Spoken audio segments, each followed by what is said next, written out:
Hi everyone, welcome back to my channel. My name is Elly, I'm a professional dancer with Ballet, and today I'm going to show you what's in my dance bag. As you can tell, this is a big, full and quite heavy dance bag. I sometimes feel like I'm carrying my whole apartment with me at work, and in a way I kind of am. However, I do feel like I need most of the things that are in my bag to get through my days at work. So yeah, I'm going to show you what is inside my big Mary Poppins bag. In order to make things a little bit clearer, I decided to group the items into 6 big categories. We have footwear, beauty, warm-up accessories, clothing, food and drinks, and random bits and bobs. As far as footwear goes, the items that I always carry with me are socks, flat shoes, and pointe shoes. I might have to dance on heels, in tap shoes, or in jazz shoes for the occasional operetta production, but those are not the items I carry with me all the time. These 3 are the essentials I always have with me. I'm a contemporary dancer working in a contemporary dance company, so socks are actually what I'm dancing in 80% of the time.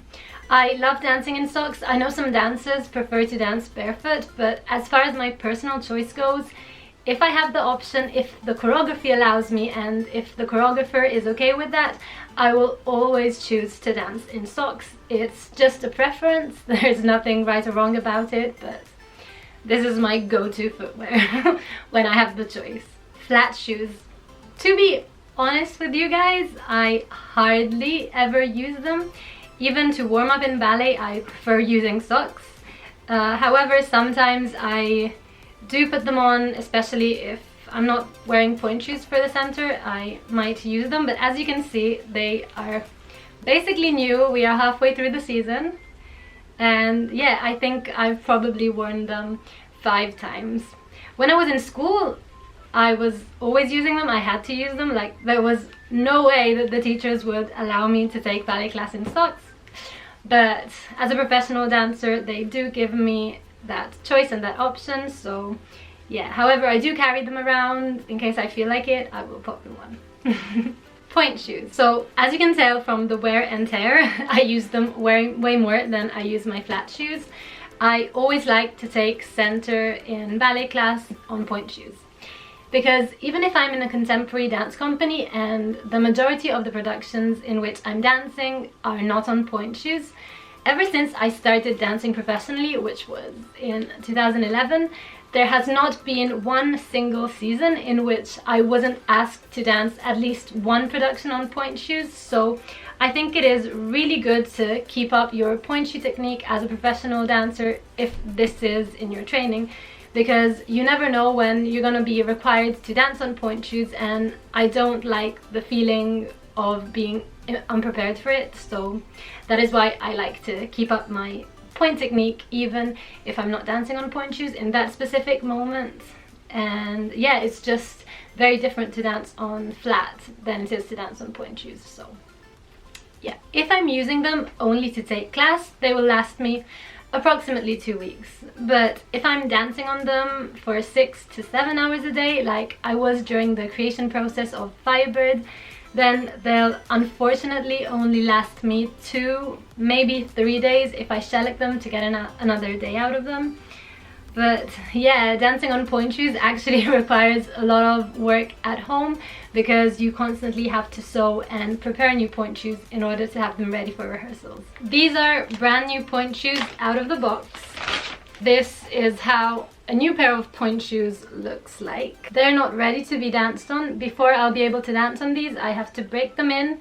I have to sew some elastics and some ribbons and tighten them, and yeah, just wear them in a bit before I'm able to take class on them or perform on them. This is a pair of pointe shoes that I haven't danced in yet, but I have broken them in and I have prepared them. I'm gonna show you. As you can tell, I've added ribbons, I've added elastics to them, I've tightened them, and I've cut the satin on the bottom in order to have a bit more grip. Both are new pointe shoes, but they already look very different. And these are pointe shoes I've danced on for 3 days, I think. 3 days of work and they already look very different. These I've actually already shellacked the dark parts, you can see, in order to get an extra day out of them, but you can really see the wear and tear, and this is just 3 days of work, so yeah. Also, I don't just pop on my pointe shoes like that. I do wear toe pads underneath. I wear super thin, super soft gel pads, but although they are really thin, I can really tell the difference. These are essential to me. I wouldn't be able to dance on pointe shoes without them.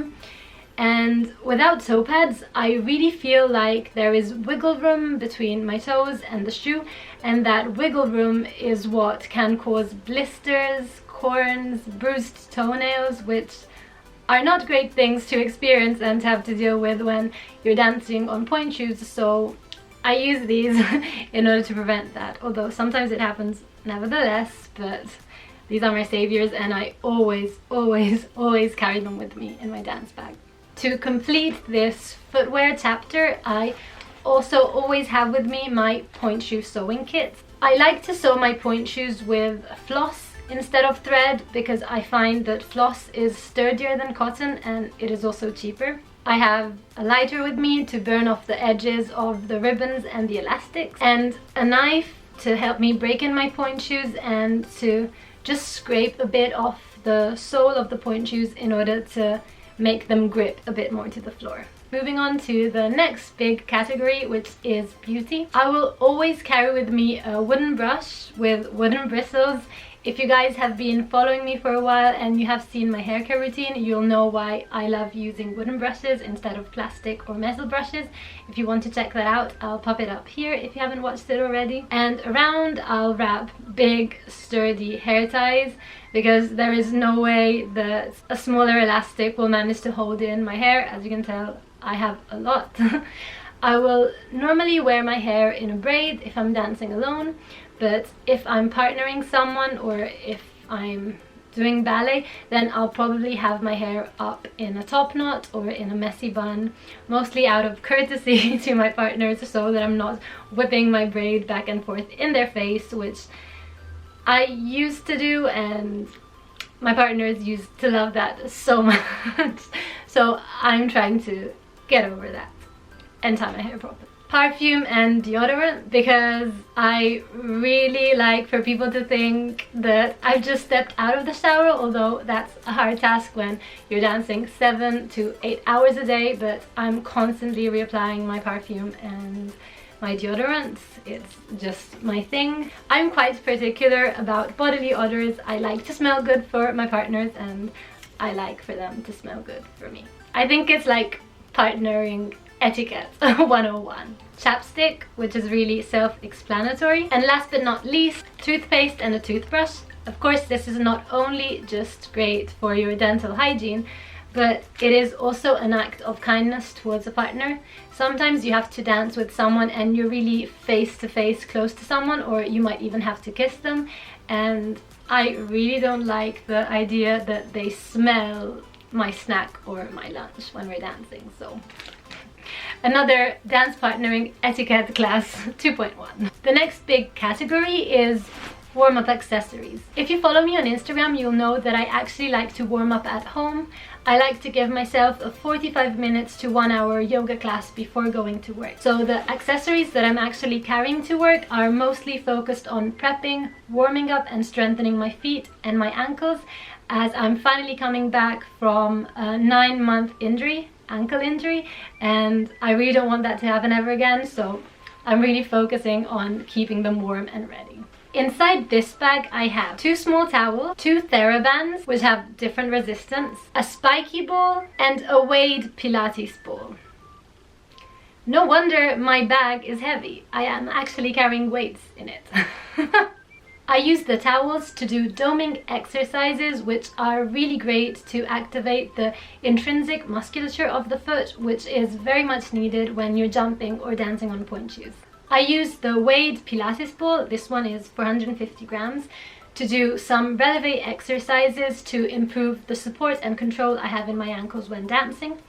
and to do some inversion press exercises which aim to focus on tackling the tibialis posterior, which is the muscle I really had to work on in order to be able to recover from my injury. I used the TheraBands to do some resisted inversion exercises which again aim to strengthen the tibialis posterior, and to do some winging exercises which strengthen the peroneus longus and the peroneus brevis in order to balance out all the work that I'm doing to strengthen the tibialis posterior.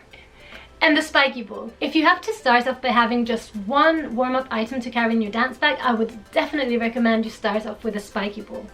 Most dancers swear by it. I use it to roll out the bottom of my arches. It acts on the fascia and it prevents the foot from becoming too tight or getting too fatigued when you're dancing 7 to 8 hours a day. Okay, so we're moving on to the next category, which is clothing. I always carry a couple of extra t-shirts in my dance bag. I like changing t-shirt after class, and I like changing t-shirts in between rehearsals, and sometimes I might even change a t-shirt within a rehearsal. If say I'm dancing with one dance partner and then I have to dance with someone else, I might just pop on a fresh t-shirt because I do like feeling fresh and clean for my dance partners, and I really appreciate it when they're fresh and clean for me too, so yeah, that's that. I'll also have a pair of shorts with me. These are really colorful and bright. I normally train and rehearse in sweats, but it's really good to have a pair of shorts with you because say you've always run a piece in sweats and then you have to do a run of the piece and the choreographer asks you to see how the piece looks in shorts, and it's also really good for you to see how the floor work material that maybe you've always tried in sweatpants, how does it feel with bare legs. And sometimes even when you're partnering, your partner might actually need the grip that you have on your bare legs instead of the slipperiness that some tracksuits have, so I think it's also just really good for a dancer to have a pair of shorts to pop on if needed. The next category is food and drinks. I always have my water bottle with me. This is a half-a liter one and I'll easily have 5 to 7 of these during my working day. It is really important to rehydrate and replenish your body when you're sweating so much, so please don't forget to drink. I am not really a fan of sports drinks, so I mostly just drink water, and I've never had an energy drink in my life, but I do drink tea and coffee, so I don't know if that counts as an energy drink. I'll have some fruit with me to have as a snack. It will often be either a banana, an apple or a tangerine because I find they are the easiest fruit to carry and to quickly have as a snack. Last but not least, a vegan protein bar. I really like these ones by Foodspring. I'll normally have my protein bar after rehearsal because I've read that when you take protein after training, it really helps replenish the muscle tissue.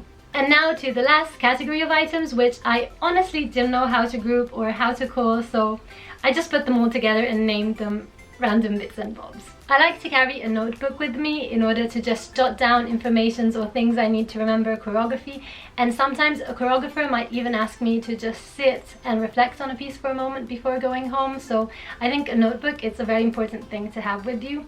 Also, we often have company meetings and I might have to write down information that I have to retain and remember, so yes, that's why I'm always carrying it with me. A couple of pens, because otherwise how am I going to write things down? A book. I am currently reading Girls Who Like Boys Who Like Boys. I am really liking it so far, but I've also only just started. I've just read the first 3 chapters and I've read many controversial reviews online on it. Some people love it, some people hate it, so I guess I have to just wait and see how I feel about it once I've finished reading it. An umbrella, tampons and ibuprofen. Keys. This is one of my latest obsessions. A disposable camera. A towel because we sweat. And now because we are in Corona times, I'll also have a spare face mask with me. And I'll also carry sanitizing hand gel. Chewing gum because, like everyone I guess, I like my breath to be fresh. This one by True Gum is vegan and free from microplastics. And last but not least, my phone. Yeah, so I guess that's all the content of my dance bag. Thank you so much for watching. I hope you enjoyed this video, and if you did, please don't forget to give it a big thumbs up and to subscribe to my channel. I'll see you all in the next video. Bye!